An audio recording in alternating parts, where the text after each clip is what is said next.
Hello. Hey guys, welcome to Project Metal Music's YouTube channel with your host El Young, and we are here with Duncan from the band Superburner. Welcome, Duncan. Thank you very much. So, Duncan, could you introduce yourself and what you do within the band? Yeah, I'm Duncan, and I sort of vocals and guitar, and yeah, probably mostly write most of the lyrics and the songs. Cool. So let's dive into some questions. Right. As a kid, what were you listening to? Oh, yeah. I was just thinking about that earlier. I think the first sort of stuff I was listening to was Bond, so it'd be like John Barry, that kind of thing. Which was I kind of come full circle. Started with John Barry and then came back round to it. So, but yeah, Adam and the Ants, that kind of stuff. The Quote. So I got to about 16, and then I started. I think I sort of heard The Fall for the first time, and that changed things a bit. Cool. So, who was your sort of like? Who actually got you into sort of like listening to music? Was it a family member or a friend, or was it sort of like this journey of self-discovery? Yeah, I didn't. My sister wasn't sure. What is she into? I don't know really, because my sister was like 4 years older, and she was like into. I just remember her getting into like the Jesus and Mary Chain and things like that when she was a student, but I didn't really have much kind of influence other than my sister playing the organ, like playing recital stuff. So yeah, it wasn't until I didn't have like an older brother like a lot of my friends did to have introduced them to good stuff. So it was really just friends really and influences from them getting into stuff. I had a good friend, Johnny, and he kind of got me into a lot of the sort of like Babes in Toyland and Fugazi and things like that, and Alice Donut and things. So again, that was a good introduction to stuff before I went down to London. Yeah, cool. Yeah, so out of all the sort of like music that you've listened to over the years, who was your sort of like main influence to say, I know, I want to do that? Yeah. I mean, The Fall and stuff was really, I can remember being into sort of music a lot and being into it. But when I started hearing stuff like The Fall, and particularly like their earlier albums and the sort of production and stuff on that, which just made a lot more sense to me, sort of, the two other stuff that was going on. And I think that really followed through with the bands that I got involved in and started. It was looking for that sort of like more kind of DIY garage sound, I think. So yeah, that was a big influence. Cool. So, before you started Superburner, were there any bands that you were in? Yeah, I was in a band called Swimmer. I went down to London. I studied down in London, and I used to sort of got friendly with people who were working and recording at Toe Rag Studios, which you may have heard of. And kind of from that, I kind of got involved with a band called Swimmer, who was Chris Teckham, and I think it was Napoleon, and Carl. And they sort of like, that was kind of my baptism, I think, doing the Kentish Town Bull and Gate first gig with them. In fact, I think I swapped my black and white telly for a guitar, and that's how I started with them. But yeah, the Swimmer sort of kind of ran its time, and then we Chris and I from Swimmer decided that we were a bit tired of doing gigs every weekend down, like we play sort of Dublin Castle and Hope and Anchor, and we'd be like altering doing the one weekend and then one the next weekend and stuff. There's some good bands around at the time though, so it was a really good crowd. But Chris and I were sort of just looking for something a bit different, so we sort of bought, I mean, that would be like, I think, mid-90s. And we decided we were going to try and record stuff ourselves, which at the time wasn't really that common. We like hired ADAT tapes and ADAT equipment and got all the mics and sort of made our rehearsal room. And we sort of messed around with stuff and came out with the 10 Benson. And John Peel picked up on that, and it took off a bit from there. So we suddenly then had to get a band together, because I think the first gig we did was like Reading Festival or something. So it all went a bit mad. But yeah, so I was in 9 Tons, and that kind of went a bit mad at the time. We kind of went around all the record labels, and I think we ended up signing to Deceptive. And yeah, pretty good. I think at the time, though, I did it for about 2 years. I remember we had got some really good support and tours. We played with Joe Strummer and people like that, and so it was good. But ran out of money and had to go back up to Derbyshire, basically, to leave of that. So yeah, so that was 10 Benson, and then there was a bit of a gap before I moved up to Newcastle from Gateshead. And well, apart from, I say a gap, I don't think Rob from we're pleased about that, because I did play with Rob in Derbyshire for a while. You were talking about earlier, Rebel Troubadour. But yeah, there's a bit of a gap, and I was looking for people to play stuff up here, and it was more, I was looking to do stuff that was I really liked the Swimmer stuff that were from the early days. The band I was in, we sort of, they were quite lively gigs, very garagey. I really liked sort of kind of Mudhoney, that kind of sound, that kind of garagey sound that they had. I wanted to get that same sort of energy, so it was looking around for ages, playing with different people, but eventually got that together and had a couple of years doing that and put an album out. What name was that? God, I can't remember. 2016 was it? Not sure, but yeah, so that was it then. And then 9 Tons kind of finished up at 2019. We finished up at the Central Gateshead, and we had a really good gig, last gig, and then we ended to close it there. But I'd kind of met a couple of other guys who I'd played with. They supported us, and they were called Apache Viking. And it just happened at that sort of at the same time. They had a couple of their members moving away, so they kind of coming to an end of that. So I got in touch and said, look, I really like what you do with Apache Viking, and I liked their sort of approach and stage, a relaxed stage manner, and just getting on with it and having a good laugh. So we got together, but that was just, I think we did one gig. We did a bit of a gig for some friends of mine, the Noise and the Naive. I don't know if you saw them or heard of them. They were leaving to go to Canada, so we did their leaving gig at the Clooney, and then I think that must have been right at the end of 2019, because then it was a pandemic, and so we were just like meeting up every now and then. So it's been like a really long process of putting the songs together and putting them away, and then working on stuff, and then finally coming up with these. Ant as well, from a friend of mine who used to do the sound, and that's how I met him anyway. He used to do the sound for 10 Benson and tour managers as well. We kept in touch, and he'd moved back up to the area, and so we kind of got Ant on board as well, and yeah, we kind of eventually got around to doing an album, which was Ant was pushing us, because come on, get this album. And I'd got a lot of songs. We'd got songs that Ross and Phil and I had been working on. So the finishing touch was Ant, really.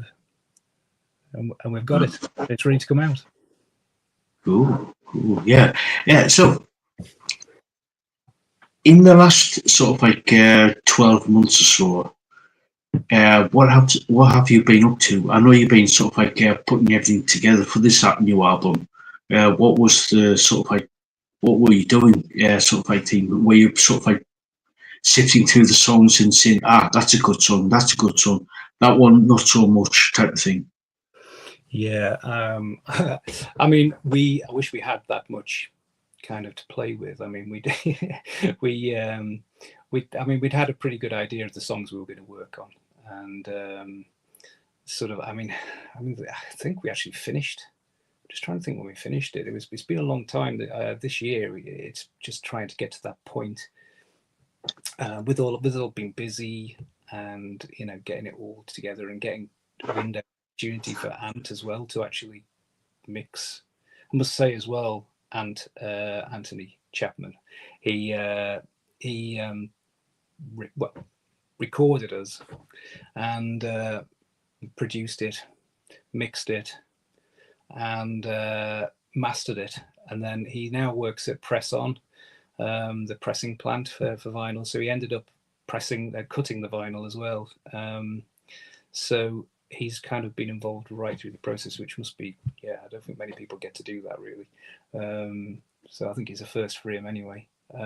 So that's really good. We're really proud of that.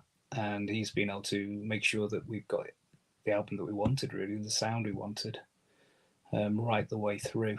So that really, I mean, that's the last year. It's just been, we had the tunes probably towards the end of last year, and it's taken us almost a year just to get to the point of getting it all together and mixed and mastered, fitting in with everyone's times, they're sort of when they've got time to do it, I suppose. We've been doing some gigs, which was good because having the songs and recording them and then just transferring that. I mean, we had got a bit more kind of keyboard samples and different way of we've been playing before, so it's been a bit of a process of doing that. We went down, I can't remember if it was the end of last year or this year, we went down and played with Crazy Head in London, which was fun to see those after such a long time.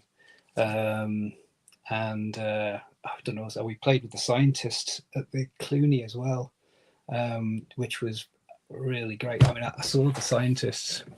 I went to, was it one of the All Tomorrow's parties when Nick Cave sort of did it, and the Scientists were one of the bands that he had on, and I'd not really heard of them at all then. I was just blown away by them, and I saw them because they'd reformed. I think they were sort of around in the 80s, weren't they? I think originally they'd reformed, and they played 2 or 3, 4 years ago maybe in Newcastle. I saw them at Clooney, and they were absolutely amazing. So when they came and then we got the support, it was fantastic, and they were really nice guys. It was really good to play with them.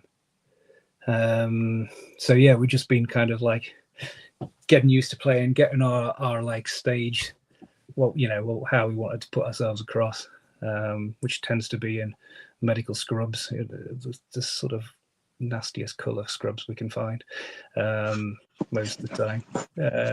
We wanted to get sort of the right costume that we could all fit into. So it was the same. So it was good. I like a bit of a uniform in a band. It's kind of good. Makes it a bit of an effort. Yeah. So, could you tell us a little bit about this new album? Yeah, I could. In fact, I've got it here. So we really wanted to. I don't know. Hold on, I'm just taking these because I don't think I'm coming through on the. I'll just say. I can hear you. Can I hear you still? Can you say something? Yeah. I can hear you. I just thought I couldn't hear you very well. I got these earphones in, I just couldn't hear anything. So we really wanted to do it on vinyl, and especially with Ant working there. So we got it here at last, and the artwork. Ross, who plays bass in the band, he's a good artist, and this is a bit different to what he normally does, but he's quite proud of the fact that I think he's a collage, but he's got themes for every song on the album. I think he was hoping everyone would like go and spot everything that's kind of the theme from all the songs, but and the lyrics on the back, and it's 180 gram eco vinyl, I think they call it, which is like, it's quite subtle, but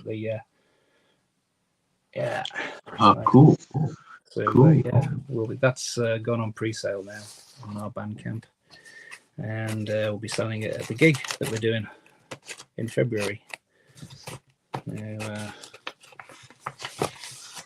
Buy it now. The good thing, the thing about the vinyl, are you aware of in the back in the day, the a lot of the vinyl? I don't know if it's still open. I don't think it is now, but a lot of the vinyl when it was cut, you heard of the Porky prime cut, and the which was Porky's, where you used to take your. I remember when I was in Swimmer and Ten Benson, you'd have your sort of master of the album, and it'd be a big day that you kind of meet up and go down to Porky's. I can't remember where it was, central London somewhere, and go down, and I can't remember the name of the guy now, but he was a great character, Porky, basically, I presume. And he would always, you'd sit there while they cut the master onto the vinyl. I don't know what it goes, a shellac or something like that. I can't remember what they call it. And they'd always say that the point would come in when you're sort of happy with it, and he'd say, "Have you got a message to put into the scratch into the vinyl, into the outro sort of scratch of the vinyl?" And you'd always kind of have something you'd put in, like a message on each side or something, and it'd always be scratched in another Porky prime cut. If you look at like a lot of the old records on the center, hold up to light, you can see this Porky. If it's a Porky prime cut, you'll normally see a little message from the band. So I said to Ant, I don't know if people still do that, but you should definitely do it again. So there is a message on there. So yeah, keep that. Yeah. We're bringing back some of the old things. Yeah, cool.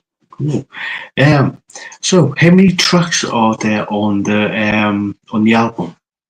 There are on the vinyl and the Bandcamp digital version download. There are 13, but on the, I think we're going to put it out on the streaming services as well. But there'll be only 12 on that. So there's an extra very good track for the people who support us properly. If you know what I mean.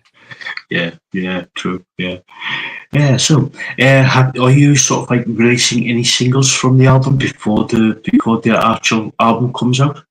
Yeah, as much as releasing a single is these days, I think we'll probably promote something a little bit. We're working on a video for one of the tracks called "One Last Time," which involved me getting up very early and filming on a bench in Stanley. It was during the summer. I mean, we've still got I think a bit of it to finish, but that was pretty interesting. I'll not give too much away, but yeah, it was a good it was a good morning filming. So yeah, well, hopefully we'll get that finished and put it out. We've got another couple of videos that friends and people are working on. A friend of mine is their daughter, Aoife. She's done a video for us, I think, which was the film we released. I Am Just Right for You, which is on our YouTube channel, which is good. But she's working on another one for us, so looking forward to seeing that. But yeah, it's good to get the videos and something to post and people to look and hopefully get them into the rest of the album. And it is kind of like quite diverse, I think, the stuff on it. So it's trying to get people to get a little bit deeper into it, because I think a lot of people, especially with the streaming, they just listen to one or two and then get carried away with something. But it's a good old proper fashioned album. Get into it. I hope anyway. You've had a listen to it, haven't you? Do you like it? Yeah, I do like it. Excellent. Yeah. So yeah, it's different, shall we say? It is. Yeah. So yeah, I've got a question from my head moderator, Les Boo. She asks, do you have a favorite song on the album? Yeah, maybe. I think it changes. I'm quite into I quite like Lay-By at the moment. Depends which one I'm working on as well. To sort of aspect. Well, when I say working on, it's getting it prepared for the gigs and things, because it's a bit different. We play it differently sometimes to how it is on the album, but just by playing it and learning it differently, it can kind of, I don't know, make you listen to the recorded version differently as well. I think that's the same when you go and see any band, isn't it? Really, go and you go and see them, and then it just sheds a whole new light on the recordings. Yeah. Yeah. So yeah, lay by at the moment, but it might be one last time tomorrow. Yeah, we've got another question from one of my moderators. She's called Bloodhound, and she asks, "Can you talk about how you chose the artwork on the album?" Yeah. Yeah, the artwork. I mean, it wasn't really chosen. We sort of threw it open to Ross to do something, and he kind of came up with a few. I mean, it was basically the same kind of thing, but we had to edit some of it because it wasn't.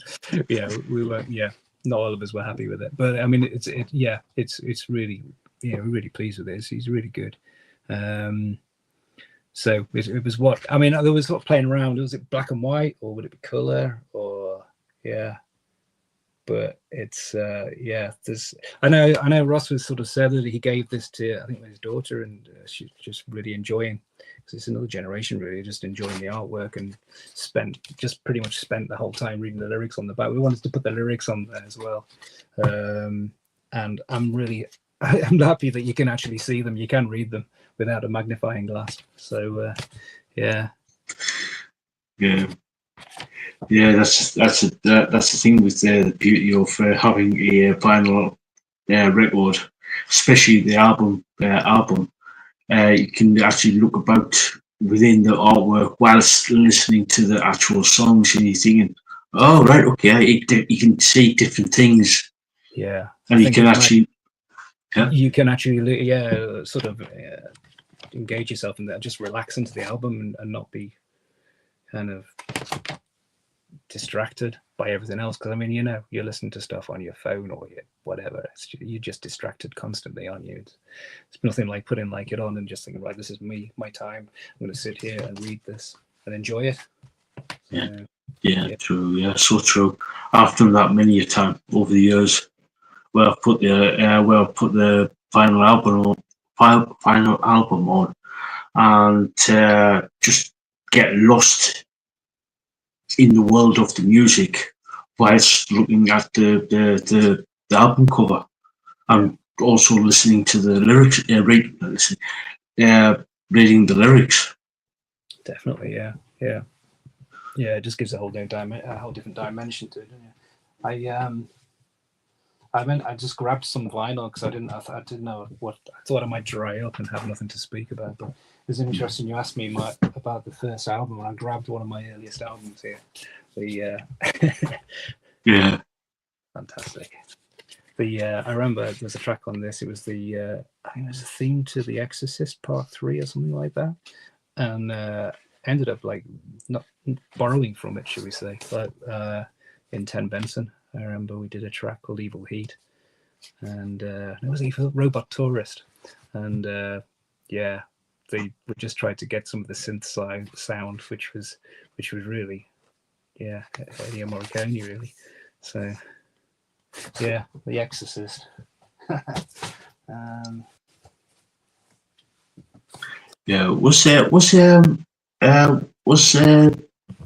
the Enrico Morricone.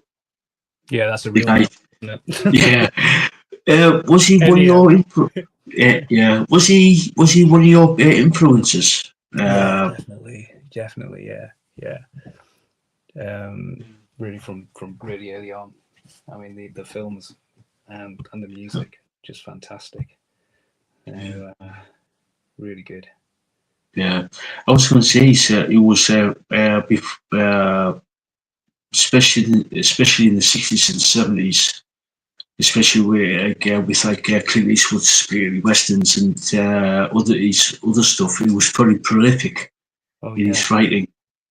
Yeah, and also did all sorts of lounge music and all sorts of weird stuff. He was so much out there. There's some great stuff. Really amazing. Really. So, he died not so long back, did he? I was going to ask you that, because it was not that long ago, was it? Really? No, I think it was. I couldn't remember. I couldn't remember was it early this year, last year. I know he died. I know he died recently. Yeah. The I was watching a film. What was it? Oh God, I can't remember. It was a Serge Leone one. Yeah. Oh, I can't remember the name of it now. It got James Coburn in it, but it got like I'm sure it was a Morricone soundtrack as well. So yeah, there's just so much stuff out there of his. Um, Yeah. I've got an early Tim Benson album from the past of the incredibly crap gatefold. Oh, cool. Cool.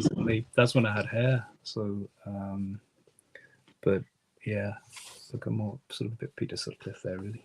But Oh, we had the. I think we had to take that picture. We didn't have any friends, so I took a picture of Chris and he took a picture of me, and we just stuck it together. So that was the We didn't have the luxury of a photographer. yeah, yeah, yeah. The joys of being an independent band, and you doing everything yourself. Yeah, exactly. And still doing it. Yeah. Right.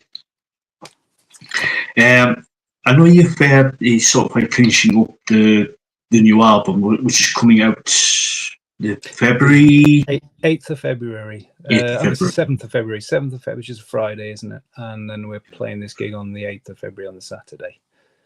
Cool. So you can pre-order that on the at the Bandcamp. I think we've got at the moment we did 150 copies. So, yeah. Are you writing? Are you writing in new material or planning on writing new material? Yeah, I mean, yeah, there was. I mean, the gap I talk about between sort of Derbyshire and starting up here. I mean, I was so much stuff there to mine of my own stuff, but we kind of Ross and Phil and we kind of worked together on coming up with different ideas and rhythms and tunes. Quite often I'll take them away and sort of craft them into an old idea or something new, you know. Sometimes I'll just sit down and just think, right, I'm going to write a tune, and just literally I just kind of like normally sort of start about 8 o'clock in the evening, and it's 5 in the morning, and I'll have part of pretty much of a tune there. So I've got a few more of those, and I did one the other day actually. So yeah, working on stuff already. Cool. It's nice to have an album of songs to play, and then be working on new stuff. It's nice. So. And we're a little bit more now with having Ant on board as well. His input. He's sort of like writing and putting stuff in. He did a song called Indoor Market, which he'd written just written the tune and passed it to me, and we were sort of he knew he had to kind of have it in mind. He wanted to be about an indoor market, and I kind of got from that. It took me back to like the 80s and market halls and Chesterfield and things, and being dragged around with my mum. And so I was I kind of passed my idea of what the song should be back to him, and then he just he just wrote the whole song, and it's good track. So yeah, and I mean the other things like Ross. Well, I mean I've said we've got a tune that we've written together, and Ross took it away and he wrote that bit, and then I've stuck a bit on the end, you know. So we're all getting involved in it, and that's the good thing about it, really. Cool. Normally Lisa Boo normally asks this. Who's that? Lisa Boo, my head moderator. Okay, yeah. She normally asks this, and she normally asks, what is your process in writing a song? Yeah. How do you come up with a song? Yeah, I mean, stuff comes from sometimes when we're rehearsing and we're playing and getting sort of go on a bit of a journey with the song. We'll like play it in different styles and have fun with it. We have a lot of fun. When we actually play, we're normally just when we banter and chatting to each other half the time. We sort of have 3 or 4 hours and probably get about half an hour of music done in between. But the majority of songs on this album are ones probably that I've taken away and taken some of the ideas and progressed them to make them into the song, which are then given back to the band to try and sort of play what I've recorded as a kind of finished demo. So if I've got an idea, I kind of record it. I'll play Logic Pro or something like that on my Mac, and then just kind of play around with that. Maybe live with it for a few days. Sometimes I could probably, like I said, sit down at 7 or 8 in an evening, and I'll have probably finished it by 1 or 2, and I've got the lyrics and the whole song done. The album's called Pick Your Own, and that track was literally, I think the riff had come out in the rehearsal, and we'd played around with it and stuff, and we'd joked, I think, about Pick Your Own as well. So I think I just gone back home and knocked up this kind of riff and structure, and then came up with like lots of stuff based on pick your own fruit. I remember, I think I've seen this YouTube video of some Canadian cook, and she was talking about really over the top enthusiasm about the joys of pick your own. And I've probably borrowed quite a lot of what she said.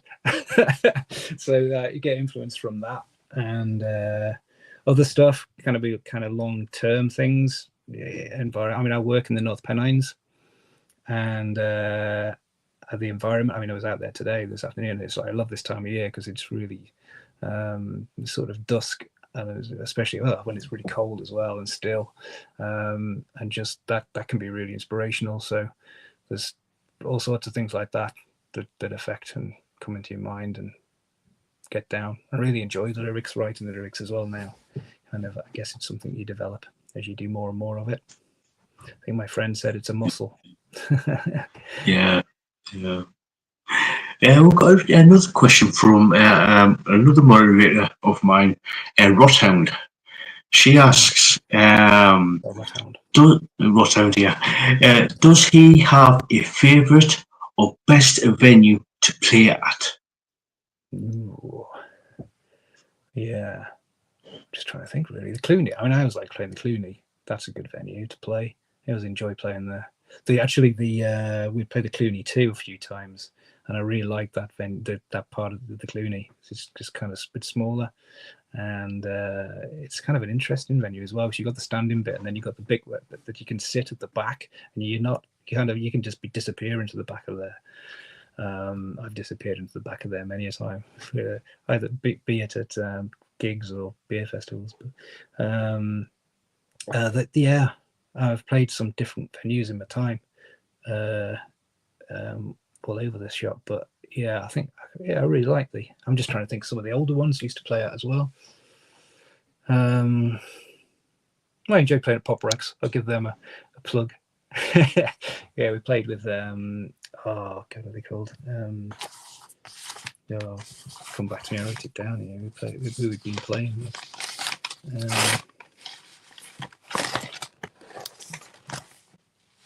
I can't find it, but they're from Sheffield. I forgot the name.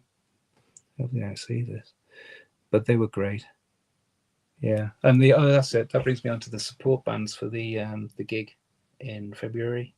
Hens Benz from Edinburgh, who I'm really looking forward to seeing because I've been following them for a bit. And there's a local band as well, which I can't remember the name of. Zilch Patrol. Have you heard of them? Rings a bell. Rings a bell. Cool. So I'm looking forward to see them. That's a good thing, really, about doing the music, is just getting to see other bands and meeting people. The bands we played, like Milk Lizards, the Milk Lizards, they're fantastic. Cool. Pink Poison. That was a great band. You have to send those send the links over to with those bands. I'll check them out. Yeah, really good. I was mentioning Fashion Tips as well, because Ant worked with. Do you know Fashion Tips? Rings a bell. Yeah, they've this album out. I wish you every success. That Ant kind of worked with them and produced and recorded that one as well. And that's really good. Great band. Recommended. Cool. Cool. We've got another question. Well, it's we've got another question from Rothound. Well, it's the second part of the question. Have you got a worst place or worst venue experience that you played at? I've played some empty ones in my time. Oh yeah. I'm just trying to think of the weirdest one we played. I can't even remember the place. I remember when I was playing with Swimmer. It was probably down, I think, Stevenage or somewhere like that, and where there's just one person stood there. The weirdest one was the kind of double kind of, because it was like a dream venue. I'd always wanted to play the Brixton Academy because I studied in London. And I'd seen all my favourite bands, that time in the Brixton Academy. So when we supported Joe Strummer, that was Tim Benson, and we got to play the Brixton Academy, and we'd done the tour with them, and we'd paid to loads of people. It was great, and we're really looking forward to playing to like almost a hometown gig for Joe Strummer of the Brixton Academy, and the record label put someone in between us at the last minute, and they put us on like before the doors. I think just before it opened, and there was like about 3 or 4, 5 people. It probably filled up to about 100 by the last song. But like playing to like a pretty empty Brixton Academy, it was like it was great. It was probably really good because you could like move around the stage and have fun. But it was just the when it's just like your friends there. It's a big venue. Yeah, it goes a lot. Yeah, that's a bit. That was a bit bad. That was a bit bad. Yeah, he gave putting on somebody in between Joe Strummer and yourselves. Yeah, I guess it's just money, isn't it? Yeah. Somebody did put up the cash, so it went downhill. Yeah, it was a real shame that. Yeah. So you spoke about the merchandise, the vinyl. Is there any other sort of like, are you put your teeth back in? Is there any plans on bringing out any merchandise for the new album? Yeah, I think so. I think Ross is working on some T-shirts, so hopefully they'll see the light of day for February, which is not long, but hopefully. Yeah, we should get some T-shirts and things. Not sure we've got any other stuff really. Maybe I'll bring out some of my old stuff, see if I can sell that. But I think we're thinking of having a bit of a raffle and doing a bit of a prize draw thing because it's our album release, doing something a bit special. So we might do that. Maybe give out a raffle to. I remember going to see the Jesus List at the Marquee many years ago, and it was their release party for Puss, was it? I think, and I remember they gave tickets, like raffle tickets, out on the door, and then did this thing. The band came on dressed with as cats, like on the sleeve of the album. Great album, and they did the band came on and did a draw before they played, and I just thought that was a bit of class. I actually won the album as well. I had to go up and get an album, so it was a good gig. Didn't come away empty-handed. I got to see the Jesus Lizard as well. Great band. Yeah. So after the launch party, are you sort of like planning on any tours to promote the album? Yeah, I don't know about tours. Hopefully we'll get a few gigs, sort of a line of gigs put together at some stage. So see what comes along really, and kind of has connections and things with working at Pop Rex and his work. So hopefully something will come along that's right for us to tag along to or do. So yeah. We're open for offers. We will play. Yeah. If we're available, we will play. Yeah. So if you sort of like got like interest and you got the financial backing, would you go over to Europe or over to North America, such as Canada or the US? Yeah, definitely. I'd love to do that. I mean, I've only really played in Germany before with when I was in Ten Benson, and that was a really good experience. But yeah, yeah. I mean, I think it's the thing is with work as well. You know, and that's the thing, isn't it? Really, with everyone's got and family commitments to do that side of things. It's great when bands are still able to do that. So I'm thinking of Mudhoney and people like that, you know, they hold down jobs and get time off to go and tour and stuff, which is a fantastic thing. But they've got, you know, they can fill the venues. That's the thing, isn't it? But yeah, I mean, I'd love to play in the States. I mean, Phil, he's a drummer. He's from the States originally, and I'm sure he'd love to go over and play over there with us. So yeah, if we get the offer and the money and the time, we'd love to do that'd be, I mean, it would be great. Yeah, that would be great. That. Yeah. So we've got a question from Lisa Boo. She asks, "Is there a musician that you would love to play with?" And I'm assuming past or present. Oh man, I don't really know. Musician I'd like to play with. Most people that I kind of respect and admire, I probably wouldn't want to be on a stage with. That's the problem, isn't it? Probably be a complete nightmare to be on the stage with. I really can't think of anyone because there's too many people.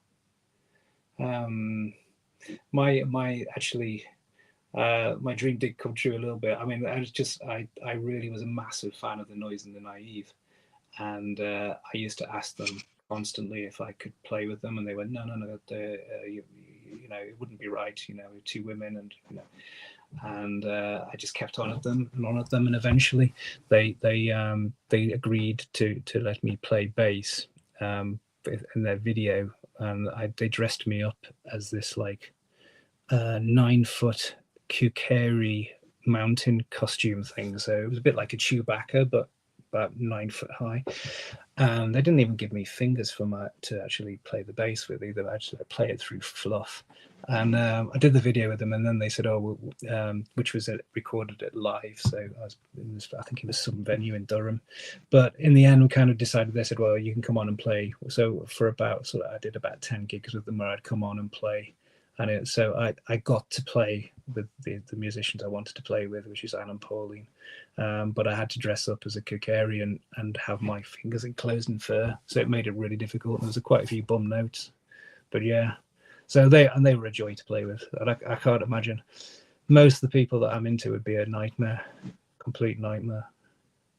Yeah, I'm happy. I'm happy playing with Ross and Phil, and yeah, that'll do me for now.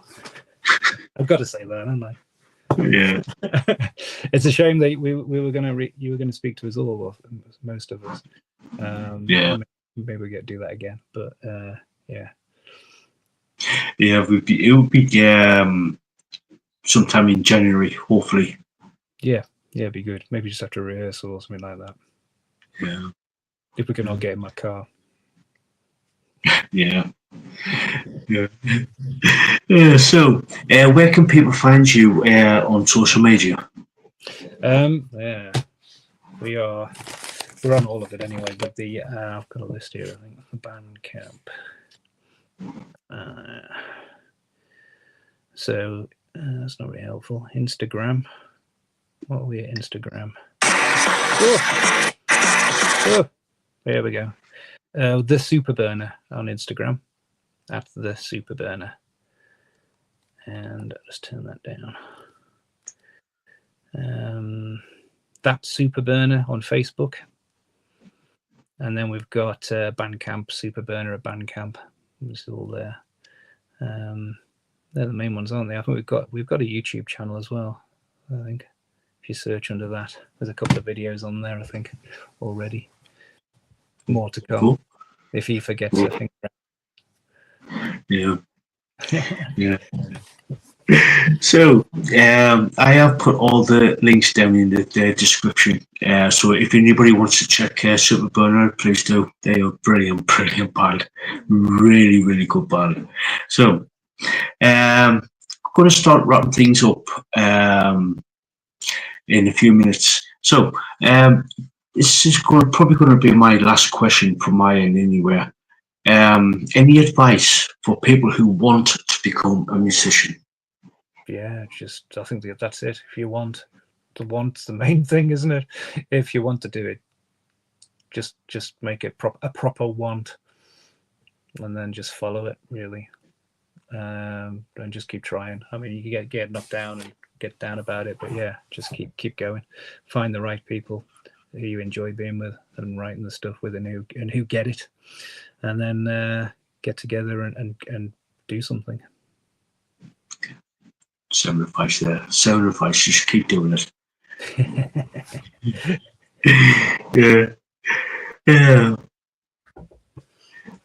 These has just said, I have really enjoyed this. Thank you, Duncan. Oh, you're most welcome. So, any last final words before we start wrapping things up? No, not really. No, that's it's been nice. Good to have a chat. And hopefully we can do it again with the band. There are some interesting characters.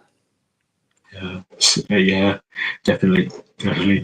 Yeah, so yeah, Duncan, thank you so much for coming on. It's been a total pleasure. Total pleasure. Good to be here. Yeah. So guys, like I said, all the links to the band are down in the description, and go check them out. They are absolutely brilliant. And if you're in the gated area, we're going to do an album launch on the February 7th, or not? February the 8th. February the 8th, yeah. If you go to our, I think LinkedIn, and also we've got seat tickets, is it? I think if you can come along, get the tickets in advance, that really helps. There's so many events and things just like get cancelled on there at the moment because people aren't, following through and coming to the gigs. That's the most important thing, to buy the tickets. If you think you're going to go, it's £8. Get the ticket. Be great. Yeah, and so go and check them out. The album is out on the 7th. The album launches on the 8th. So go check them out. And Rod Hellman says, "What a great interview! Thank you." So anyway, guys, we're going to wrap things up as it's getting on for 11 p.m. here in the UK. So we're going to be getting off to bed and everything. So until next time, guys, we'll catch you all later. Cheers. Bye.